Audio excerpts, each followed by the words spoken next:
سلطان زین العابدین کے دوران حکومت میں فرینڈز لا بنائے گئے تھے اور کاپر پلیٹس پہ لکھے جاتے تھے، پھر ان کو پبلک پلیس پہ رکھا جاتا تھا، آپ کو یہ رولز فالو کرنے ہیں۔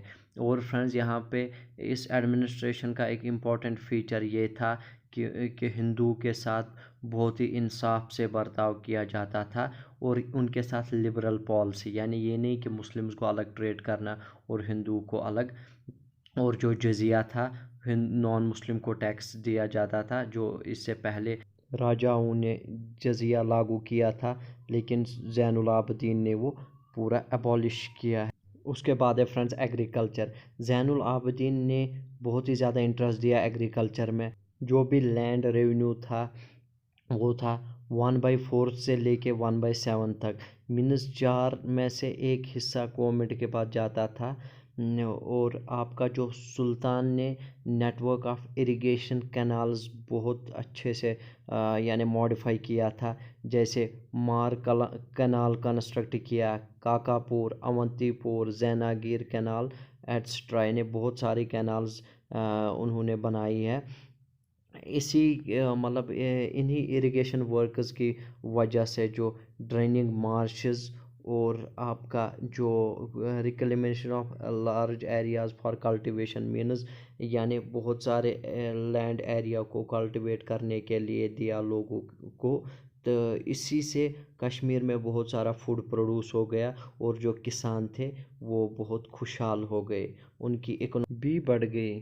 زین العابدین کو فرینڈز بہت زیادہ انٹرسٹ تھا آرٹس اینڈ کرافٹس میں، انہوں نے باہر سے کرافٹس مین منگائے، دوسرے ملکوں سے، خاص طور پہ سینٹرل ایشیا سے، اور یہاں پہ جو انٹروڈیوس انہوں نے کیا پشمینہ شالز، یعنی تبت سے آ گئی یہ پشمینہ شالز اور یہاں پہ مشہور ہو گئی۔ انہوں نے یہاں پہ ووڈن آرکیٹیکچر، جو لکڑیوں پہ نقشہ وقشہ بناتے ہیں، وہ بھی انہوں نے یہاں پہ انٹروڈیوس کیا۔ اس کے بعد ہے فرینڈز آرٹ اینڈ لٹریچر۔ زین العابدین بہت ہی شوقین تھا آرٹ اینڈ لٹریچر کا۔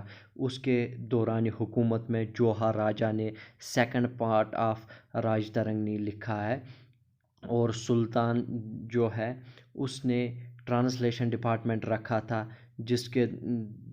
جس کے ذریعے اس نے مہابھارت، دا رامائن اور راج ترنگ سنسکرت سے پرشین میں لکھوائی۔ اس نے بہت سارے سکولز بھی کھولے ہیں نالج سپریڈ کرنے کے لیے، اور سلطان نے یہاں پہ ڈسپنسریز بنائے ہیں اور حکیمز اور ویدز رکھے ہیں تاکہ وہ لوگوں کا علاج کر سکے۔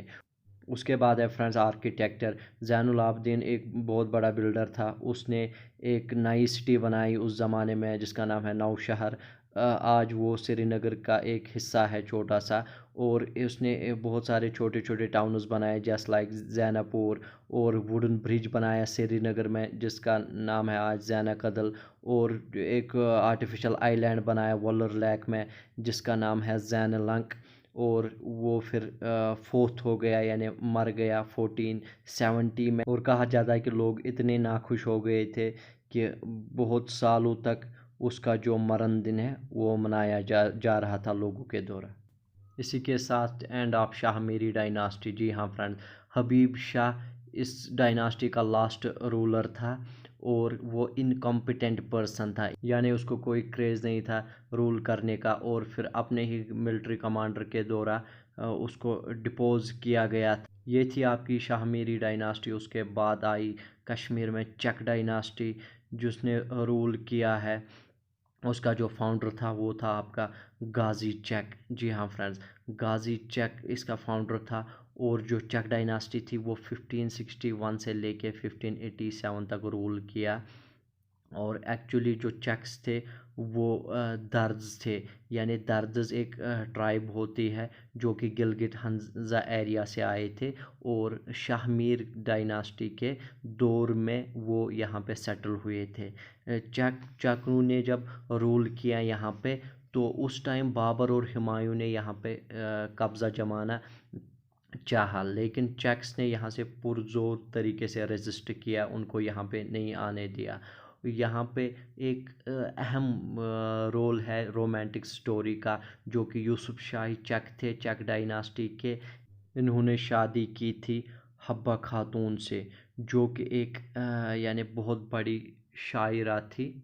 یوسف شاہی چک نے گلمرگ اور سونامرگ کو ہالیڈے ریزورٹس بنایا تھا، یعنی وہ وہاں پہ ہالیڈے منانے جاتے تھے اپنے بلاؤڈ کے ساتھ یعنی حبہ خاتون کے ساتھ۔ اور اس نے یعنی جو مغلز کا انفلنس تھا اس نے وہ روکنے کی بہت کوشش کی، لیکن آخر کار اکبر نے اس کو ہرا دیا، اور پھر یعنی اکبر کے فوج نے اس کو ہرا دیا، پھر جیل میں بند کر دیا بہار کے جیل میں، اور وہیں پہ اس کا دیہانت ہو گیا۔ Mughal army under Qasim Khan Mir Bahr defeated شاہز آرمی۔ مغل آرمی نے ڈیفیٹ کیا اس شاہ آرمی کو ایٹ ہری پورہ۔ اور فرینڈس، یہی سے آپ کا Mughal rule in Kashmir start ہوتا ہے۔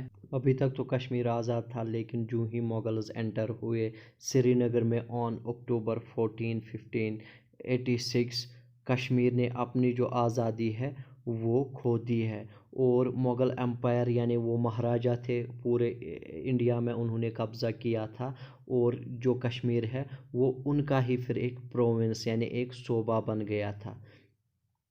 اگلے ویڈیو میں ہم پڑھیں گے پورا مغل امپائر کہاں سے لے کے کہاں تک۔ اگر آپ کو پسند آئے تو لائک کر دیجیے گا، شیئر کر دیجیے گا۔ Thanks for watching my video.